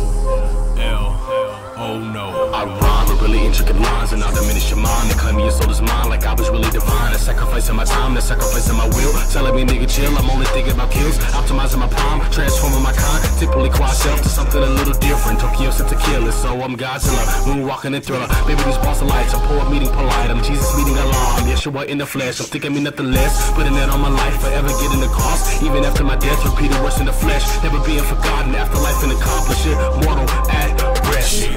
Shoes on like I rep the motherland. Mine not like yours. Think I'm from another land. Born in a sip. I'm a swamp water southern man, but you can bet your life I am nothing like another man. Take your time, count it up. Purple Kool-Aid in my cup. Take your time, count it up.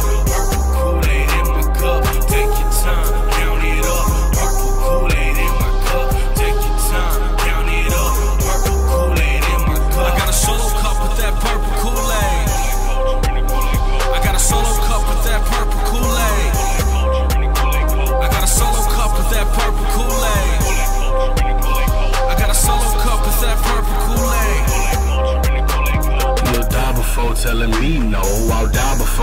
people, come fly with me, just try with me. I can't describe it, your eyes will see. Drink a bit, little bit, pour it up, take a sip. All love here is no fear, that's my pursuit of happiness. No love, hate, let's celebrate.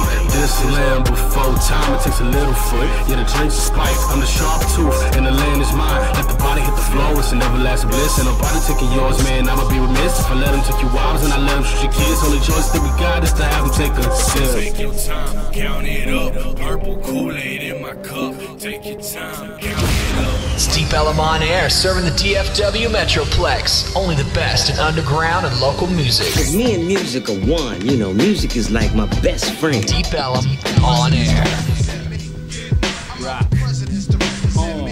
Rockefeller, y'all. Well, I was spit that wonder rhymer shit. Me and my conglomerate shall remain anonymous. Caught up in the finest shit. Live out my dreams until my heart get vowed and fall with crib. You know exactly what the shit's about. Fuck y'all mean. Handling since a teen, I dish out like the point guard of your favorite team. Without doubt, my life ain't rosy, but I roll with it. My mind was fine till the dough hit it and told me that the mo did it. And now it's kosher shit is so acidic. I blow a digit on the diamond in a minute, but no bitches. Watch how I'm walking, cause even the thoroughest niggas be knocking, trying to strike a bargain, hoping that they might get pardoned. Shit, I'm involved, we got me pins and needles. And my cerebral beats, the wicked is evil. Thoughts that this more to feed you. P-facts, in the game so deep, things can catch ya. Freeze off my kneecap, can y'all believe that? Got the city drinking crystals, we up the feet. Rappers going broke, trying to keep up with me. My rise the riches, surprise the bitches, think harder. You know this nigga, Jay-Z, Sean Carter, GS the fuck up, Dries the fuck up. Watch me shine like a bright lamp, begets the fuck up. All rhymers forget it, like Alzheimer's. Small timers, I said it, I'm addressing all drama. Talk to me.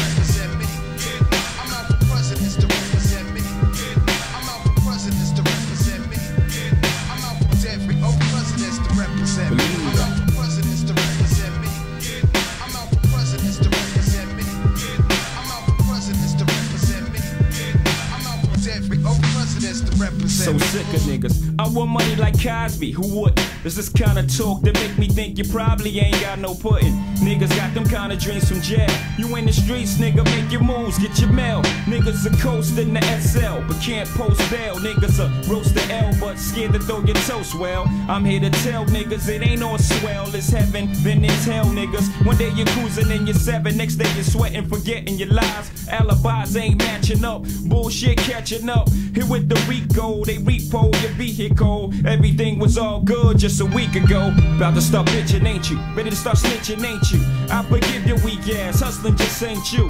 Aside from the fast cars, honeys that shake they ass and bars, you know you wouldn't be involved with the underworld dealers. Carriers of Mac Millers, East Coast bodiers, West Coast cap pillars. Little monkey niggas turn gorillas. Stopped in the station, filled up on octane, and now they're not sane and not playing. That goes without saying, slaying day in and day out. When money play in, then they play you out. Trying to escape my own mind, lurking the enemy, representing infinity with presidencies, you know. Every old president's to represent me. Every old president's to represent me. Every old president's to represent me. Every old president's to represent me. Presidents to represent me. I'm out for presidents to represent me. I'm out for presidents to represent me. I'm out for presidents to represent me. I'm out for presidents to represent me. I'm out for presidents to represent me. I'm out for presidents to represent me. I'm out for every old presidents to represent me. Presidents to represent me. I'm out for presidents to represent me. I'm out for presidents. Bro, it's real. All right, ladies and gentlemen, we are back. Jedi say he has an email that he would like to read. Go ahead, Jedi. Man, all right, yeah. So yeah, man. Here we go. This is from Dave. Shout out to Dave. Says, in regard to the recent brouhaha concerning Benet, I just wanted to drop a note regarding a quote that was attributed to you by the Daily Caller. They quoted you as saying we would never fire or get rid of someone for having their own opinion. Noting that you have staff that do not agree with Mr. Embry, the paper also went on to quote you further as saying, however, they are able to discuss it and be civil towards each other, and that's the saving grace. Hey. Banning Benet from doing a show with us will be pointless and completely against what we stand for. Yes. Thank you, thank you, thank you. Yours is a voice of reason, and I am tremendously grateful that you have the intellectual fortitude to stand up for what is right. I wish you well and encourage you to stay strong in your convictions. We all need to be able to have open and frank discussions regarding social events that occur in our society without the fear of losing our livelihood for merely having and voicing an opinion that others do not agree with. I applaud you for doing that and standing behind your employee. Wow. Thank you. That's the coolest email I've ever gotten in my life. It really is. That's real, bro. That's real. You gotta screenshot that and post it, dog. Yeah. So we gonna Smiley. You want to keep going, or you just? Oh no, I just needed a break while ago. So I'm good. Well, go ahead. So you said Katy Perry was tied. I'm pretty sure everybody has chimed in about it. Yeah, they all pretty much have an opinion, but again, you know, they're all going off of the sensationalism of it. Right. Again, they don't have all the information, just like I don't have all the information. I'm just actually getting bits and pieces here this evening. Jesse Williams, he responded. He's a actor or whatever. He said he was just talking about the cops. Shonda Rhimes, she's the one that created Scandal and all of that.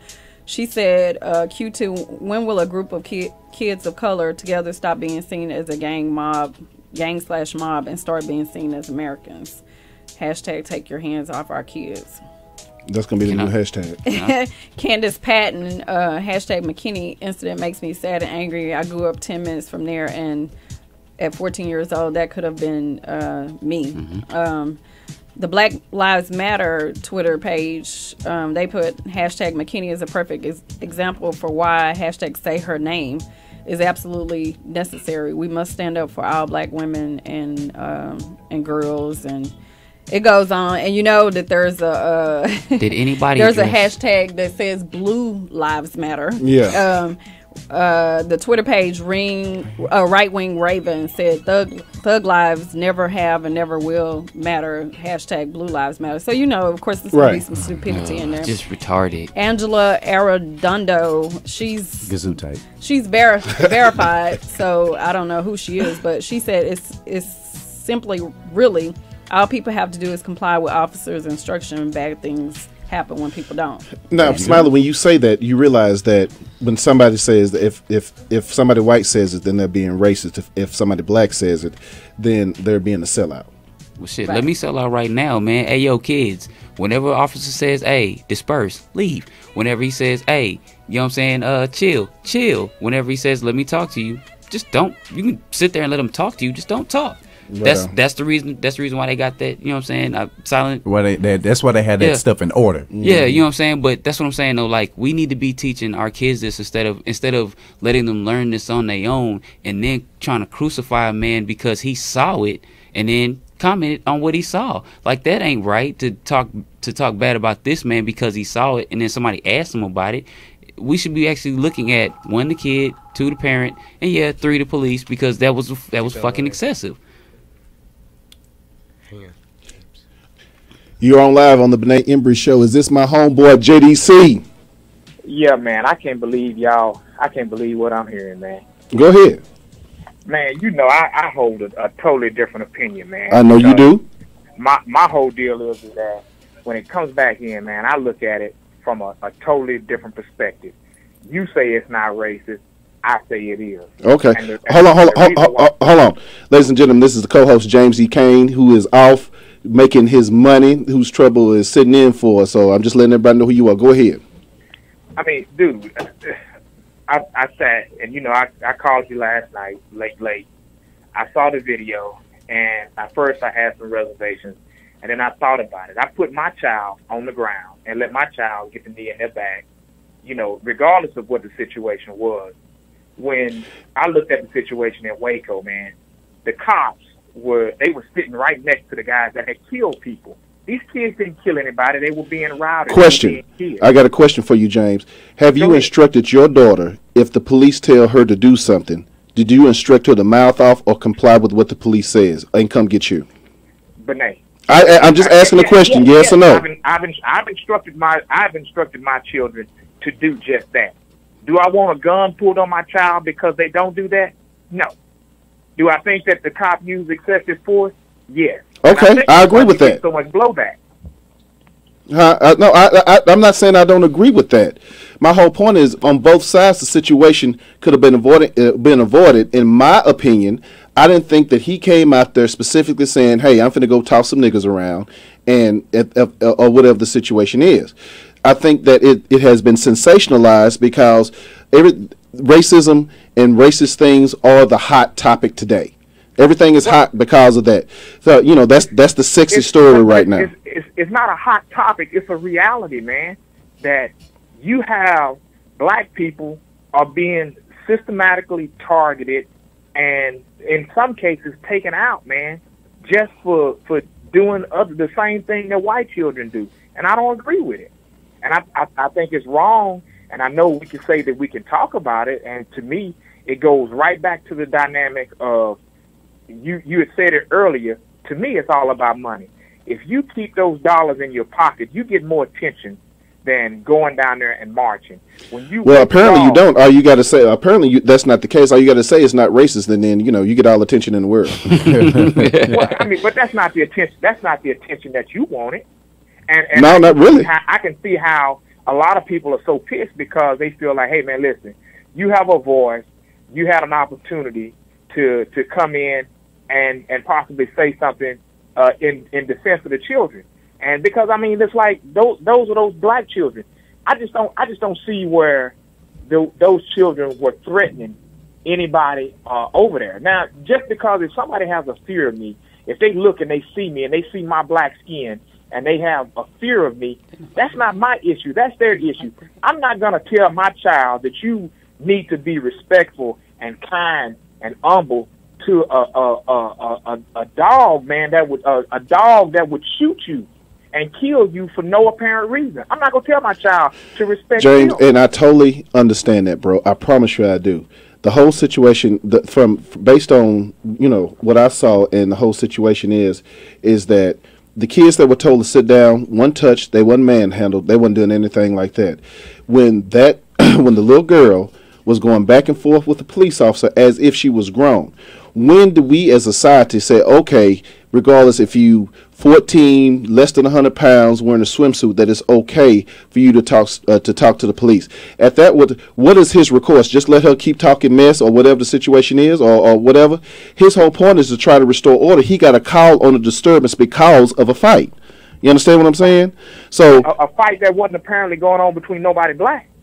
Well, that's not what he came there and he did. But it was a fight, though. It was a disturbance. That's when you call the police. He just came out. I mean, I'm not saying that the officer was right in what he did. Right. But I mean, there's certain. I don't things think anybody on this show is saying what the officer did was right. But I mean, there's certain protocol that he has to follow. I mean, especially if you're in the security industry, which is one, check it out, two, try to detain the situation, and that's what he has to try to do. Like, okay, he has to contain the situation. All I'm saying is that if you show up to a party and it's white kids, treat my black child like you treat the white children. But he can't recognize with your black. Don't disrespect my children. He can't recognize with your children. He can like he can okay. look at. He can literally look at that white kid and relate with him. I think it's a question that I don't know if anybody can handle. Answer. I think James will answer. He's automatically going to say no. The question was asked of me. Do you think if it was a white 14-year-old girl, the same thing would have happened? What I can say is that if a police officer grabs you and you jerk away and basically resist, white, black, Hispanic, Latino, Eastern Indian, Eastern Indian, American Indian, whatever, I think you will be put down to the ground, especially in the magnitude of that setting where he was basically surrounded there by himself. So, but that's a question nobody can handle, and that's a question that probably would never be handled, because if that same situation happened, and if it was a white girl, it would not be on national news right now, unless if the officer was black.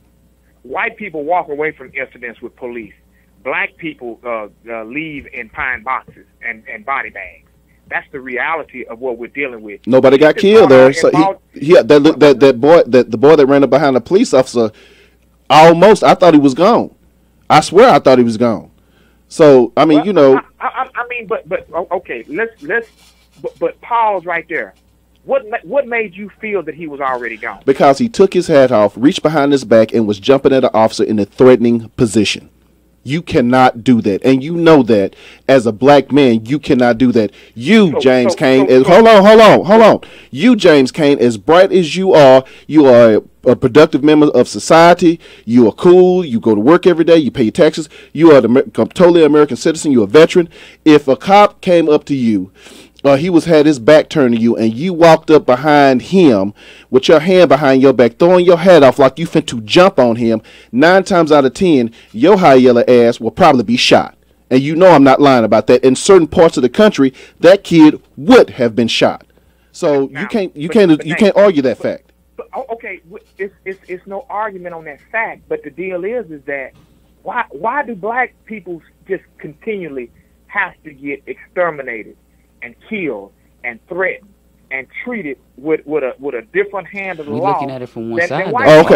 Okay, James. On the video, he told the kids to sit down and go home. He didn't threaten them. Hey, I'm finna take your ass to jail. I'm finna shoot you. I'm finna kill you. He said, go home. No, Benet. What he said, I watched the video. He said, get your ass out of here. Get your ass out of here. That's what he said. He was cussing at them. And they you know what? When do we get so fucking sensitive? Don't you cuss at your kids? Don't you cuss at your kids?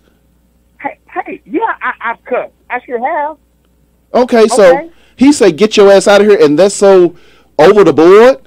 Like that's enough. That's enough for a little girl to mouth off to him, and 2 little boys almost jump him. Listen, what I'm saying is that I'm not saying the little girl was right for running her mouth. That was disrespectful. But then we can't have it both ways. When we come in and we have you have a celebrity make a comment, or in your case today, you make a comment, and then then a dude come in like we were talking about Mayweather, just to go back a few weeks ago, and it was like, well, Mayweather just blowing money. You say, hey, it's his money. He can do whatever the hell he want to do. Well, hey, it's your voice. You can say whatever the hell you want to say, but somebody else can always have another opinion.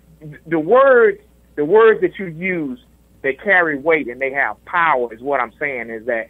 And the police situation is out of control because the police can run amok unchecked with the American justice system backing them up to do whatever they want to do. They are in no time are they ever found guilty. They're not found guilty. Baltimore was like an exception to the rule. I was even shocked when they came back with some convictions on some charges on the cops in Baltimore. What happened to that cop in South Carolina that shot the dude running away? Did he get convicted or go to court or something? Yeah, he got charged. Okay. He went to jail. But these are the exceptions to the rules. And if you have, man, every week, dude, you haven't noticed every week somebody black is getting killed somewhere? Yeah, sometimes by us. A lot of times by them. A lot more times by us. Chicago is a perfect picture of that one. It's niggas shooting niggas every day in Chicago. I'm getting calls from my kinfolk talking about people dying. Every day. It's white folks shooting white folks every day. Yeah, that's the thing though. We should be thinking. And they kill more people every day, but you don't see that shit on the news. No, you don't. Because it's a play on media. There is a systematic agenda to anything that is black. Is going to have a negative tint to it. It's gonna get shade. It's gonna be negative. I agree. What they did today, or with you, Benet, is they turned around and they used your voice, your image to say to white America, hey man, listen, and they basically painted you out and the way people portrayed it. You the token black Negro. For what? Saying, but that's how people paint it. Because I said, because I gave the facts of the situation and said this is not a racist event. That's the truth. Let me ask you this. Regardless if it came from a black dude, white dude. No. That's not the truth. That's your opinion. Okay. But you know Benet, though. You know Benet personally. Can you say that about Benet? Everybody has an opinion. Huh? You know Benet personally. Can you say that about Benet? Somebody who knows him personally. Can you say that about him? That is Benet's opinion. No. But that's what I'm saying, that ain't though. no fact. We're talking about how everybody's making him out to be an Uncle Tom, right? I mean, you did touch on that. You know him personally. I have called him Uncle Ruckus. I mean, Right. I'm guilty of that. Okay, I'm but just saying. did you mean it jokingly or did you mean it? No, he means that. He means it. So Yeah, that's how he I feels. do. Because Okay. because the whole thing is. I just wanted is to make that sure. Me and James both want the same thing. We just going at it, but from a different approach. I'm all about self accountability, because until we start policing ourselves and start taking ourselves more seriously in our business, how we interact in society, and that's not saying that we have to conform, but just to, damn, man. You understand what I'm saying? But without white America, bro, Right. that shit was in the motherfucking Mac. No, so the thing is that that's why I asked the question earlier. When did we as a community say it's cool for our kids to put themselves in grown up situations? You understand what I'm saying? Listen, I feel sorry for the little girl, the little girl that got. I swear to God I do. But it comes a point in time, if you'd have just left, and they said, Benet, well, what if your daughter? My daughter would have came and got me. She said, Daddy, the cops told me to leave the pool. I would have went down there and I'd have talked to the police officer. Right. She would have left. She wouldn't have went. My daughter wouldn't have went word for word. Talk, oh my mama, and what? Benet, you say that. But when your child is out of your presence, you don't know what they do, what they would do, and you don't want a bad act of your child being rebellious or disobedient for 1 minute to end up in losing her life and changing your life. That is absolutely correct. But it didn't. I think that's where people come from, because they say, man, how can you be black and come in and say that you agree with this cop? I mean, dude, listen. Now that is the misconception. That's the problem. They say he agreed with the cop. I never said I agreed with the cop. That is the perception. What I just watched on Fox News said that you agree, because they clipped you out that you agreed that, hey, you said it was not racist, regardless of what everybody thinks. It's not racist. It's not racist. They clipped that and they played that. But that's not agreeing with the cop. It's saying it's not racist. No. You know what? I said, and I still stand behind it. I don't believe that there was a racial incident at no point in time on any magazine, any newspaper that I say I agree with. And you're doing the same thing just because I said it is not a racial incident. Oh, so he's saying the cop is right. No, I'm just saying that the cop, I don't believe the cop showed up out there and said, hey, I'm finna start throwing folk around. Let me find a young black 14-year-old girl and just wrestle her to the ground. That's what I'm saying. Nobody has ever asked me, do you believe the cop was right? Do you think that he used excessive force? The whole thing, the question that was always asked, was it racial? I said no. And just like you jumped to a conclusion, said the cop was right. You said the cop was right. You go back anywhere and you find where I said the cop was right. You go ahead and find it. But I said the way it was clipped out and the way it portrayed on Fox. That's not his fault, though. That is what Fox That's did. why I'm talking about it tonight. And this man went on Fox to try to defend himself as well. You see what I'm saying? And they clipped it out to make it seem a certain way. I mean, like, we have to be smarter than the media, bro. Like, that's all I'm saying. The same way that's not Benet's thought. What I saw that went out on the TV that I watched right here in Atlanta, it was showing, for somebody that doesn't know Benet, it was showing that he was agreeing with the cops, because that was what I took away from it. And I know the difference, and I know what the truth is. And even though me and Benet disagree, I don't think that he would want to see no harm come to no black child. At all. I don't. Whether it was mine or anybody else's. Right. But it's the perception. And I think that's the reason why you have so many black people, and I think they're wrong for saying the same thing Trouble C. Death threats and all this other stuff, because we can agree to disagree, even if we don't agree on nothing. But that there, man, it's just, I can see the frustration and the anger of some people. I can see the frustration and the anger of some people. That's why I try, because in my opinion, let me say it like that, this is not a time to throw up the start the revolution, throw up the fist, or whatever the situation is. First, get all the facts, my community, and then let's act together and find out a different recourse. They are still investigating the films and all of that stuff by the officer, the chief of police, the Texas NAACP president. All of that stuff is involved. Okay, while you're doing that, just sit back and let's start thinking about what we're going to do. If it comes out to be, if he said, this is racial shit, even the city of McKinney said, hey, there was nothing racial that happened. I don't think nothing was racial about it. I think that it's a lot of sensationalism in the media. I think that people are still caught up on things that happened in the past and say, hey, you know what? Well, blah blah this and blah blah that, or whatever the situation is. And Fox took advantage of Fox took advantage And of I haven't even seen no. it. Jedi told me what was on. That was on air. Hey, Jedi. I mean, you basically Hold on, James. James, how long? Jedi, how long was I on in the studio for Fox? Oh man, I mean it was like 10 minutes. Maybe 10 minutes, itself, right? Yeah. Maybe 10 minutes. Maybe 10 minutes, and I was on CNN for another 3 minutes. And they asked me, and I said, okay. I said, this is what happened. I said, do you? And they said, do you? No, I don't think it was racial. I didn't say the cop was right. I did say, you know, if you 14 years old and put yourself in an adult position, then you need to be able to deal with adult consequences. I did say that, and that is goddamn me true. But not one time. So I can't change your perception, James, because you're going to think what you want to think. The truth is the truth, and the facts is the facts, and that's not deniable. How long have I known you? 35 years. Now, you know good and hell well that I'm not about to watch no punk ass Sean Hannity and change my opinion of what I think about you from watching that punk ass Sean Hannity. And I mean, I didn't even know who he was. And I do agree with you. He is a punk ass bitch. Sean Hannity is a hoe ass nigga, man. I didn't even know. Hey, I want to vouch for that. The whole time Benet thought he was just doing local Fox news. And they brought Sean Hannity out on his ass. Ain't that about a bitch? Do you see how fucked up the When media Jedi is? called, he said, hey, man, Fox wants you. I was like, okay, Fox 4 News. All right. And then we get in the truck. He was like, no, this is like Fox. And I was like, what? Dun, dun, dun. I didn't even know who Sean Hannity was. right. But I do. But what I'm saying is that the way it was portrayed and played out, it was clipped. Because they do this same shit to President Obama all the time. And that's my whole. They always take bits and pieces, and then they broadcast what they want to broadcast. And so when I put it on, so when I put that I'm talking about it on the show where I can't be clipped, you can hear it live, and Jedi's not gonna cut shit. They cut all that shit out. Yeah. All that's cut out. Yeah, they don't believe the hype. That wasn't none of that right there. No, none of that.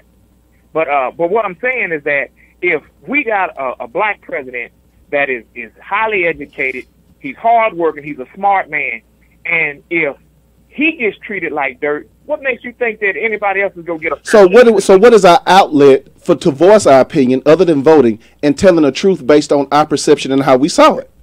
In my opinion, we have to listen to the words of Dr. Claude Anderson, and you have to hit people economically, man. That is the only thing that this crazy corrupt system here in America responds to.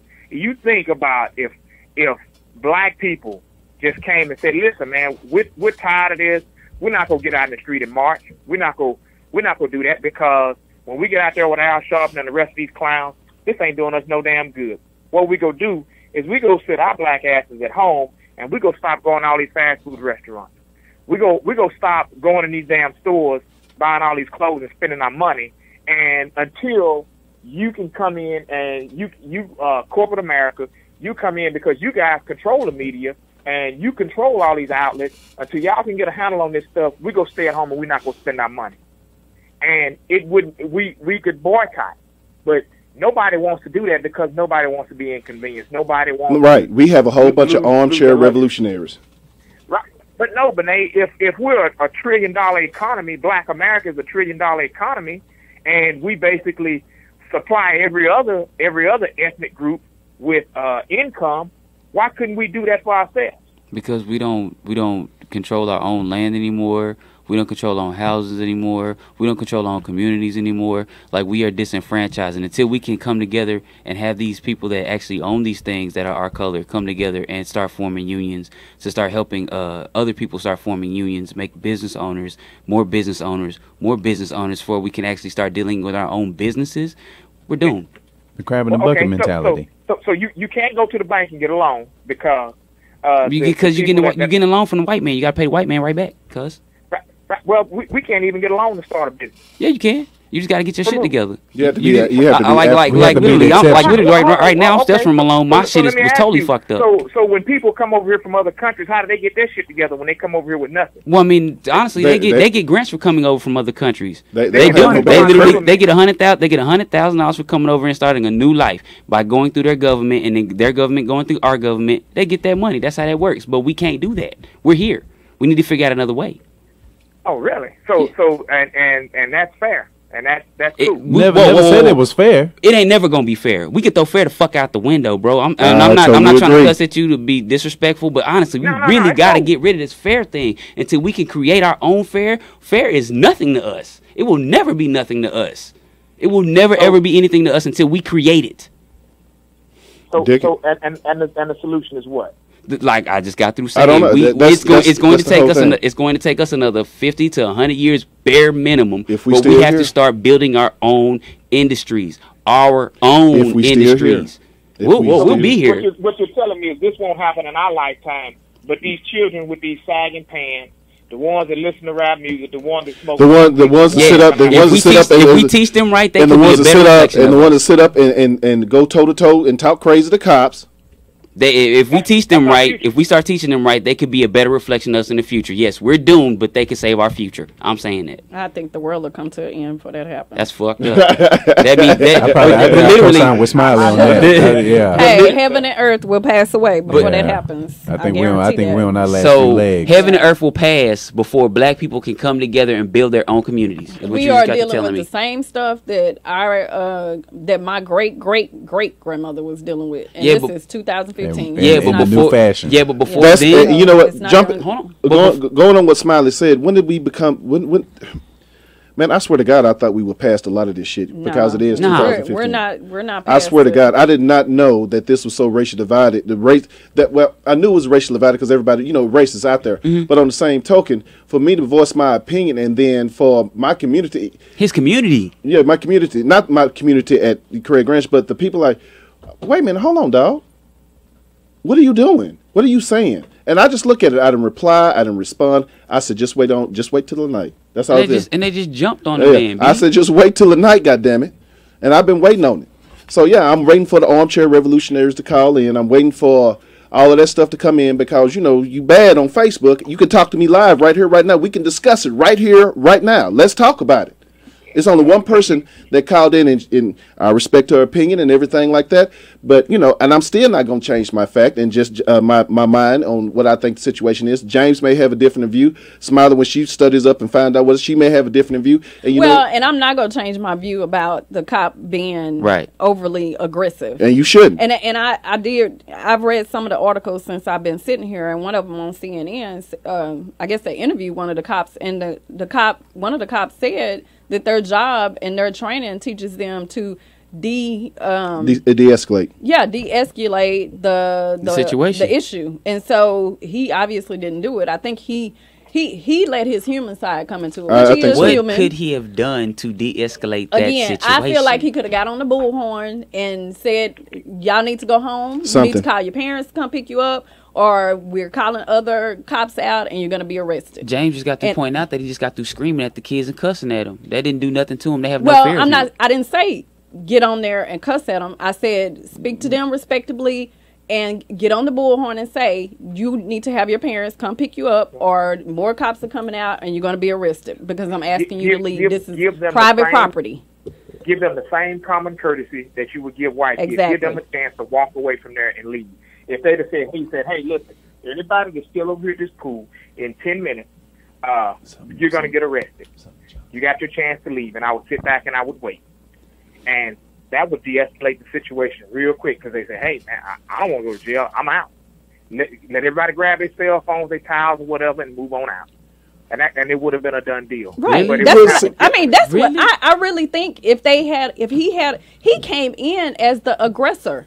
And so if you come in as the aggressor, then obviously, that's how they're going to react. Well, see, and that's why I said, we need to, try to, it requires both sides. That's why I said that earlier. It requires both sides for us to try to come together and figure out a better way. It requires both sides as far as authorities and as far as like civilians. I feel like it requires both of us. Officer. And somebody in the chat room said, okay, but if the cops give that ultimatum and people still don't leave, then what? Then after you have everybody, now obviously if you're in a neighborhood, so neighbors are coming out of their houses because they're seeing this commotion right, going as they on, did. as you did. So if you get on the bullhorn and he give this announcement, give them 5 minutes to disperse or whatever, because hey, we walked in the summertime back in the country. So hey, you start walking out, everybody got cell phones, start walking towards your house, tell your mama, look, I'm over here on such and such street or whatever, come get me. They told us to leave. So, and if they don't do that, then that's when you can start being aggressive, bring in other cops. McKinney is not that big, so it wouldn't take but 30 seconds for other cops to get there and help with the situation. Let me ask you, didn't you say kids came over from other cities too? Yeah, when the Twitter flyer went out viral. Like these aren't just the kids from McKinney. These aren't the kids that were just in this community. These are kids from everywhere. Like, right, but I mean, obviously they're there with someone that they knew that was going to the party. The flyer went viral. They just caught a ride. Somebody posted it on Twitter. Well, so start walking. If they say leave, start walking. Yeah, yeah, but that's me. I'm gonna start walking. You smart. You know what? You smarter than me as a kid. Start walking. I'm walking. You know what? Y'all are smarter than me as a kid. And if they don't, then okay, whatever happens. But the cop still. He could have handled it differently. He's the adult in the situation. These are kids. True. These if you're 14, 15, to me, you're still considered a kid. I don't care if you are in high school. I mean, you're a teenager. So, he should have given them that alternative. And then when they didn't, then then you get aggressive. But you still don't pull a gun out on some unarmed teenagers, though. Right. In bikinis. Hey, that being said, ladies and gentlemen, that is our time. And again, I'm not what I'm going to do. I'm going to delete everything associated with this off my Facebook. I've said everything I have to say. I'm not going to comment on it, nor am I going to do anything else. I would like to thank everybody for tuning in, logging in, and turning us up. Hey, if you have any questions, be sure and email us at the Benét Embry Radio Show on gmail.com, or as some of you have done, be sure and hit Jedi. So, James, this is the first week that I'll actually have more hate mail than you do. Hey, and shout out to Tex Travis in the chat room. He wanted me to give him a shout out. Shout out to Tex. Thanks for listening. Thanks for listening. Hey, we'll see y'all next week. More hot topics, and I guess we will finally get into our topic, which was the original topic. Right. Well, Smiley's not going to be here. I'll be here next. Wait, what is this week? 15. Yeah, I'll be here Monday. Oh, next week. Actually, we're gonna have to have your brother. Yeah, to come in too. That being said, ladies and gentlemen, hey, thank y'all for tuning in. Be sure and hit us up, and thank y'all. Tune in next week. Have a blessed week. We'll see you later. Peace. Peace.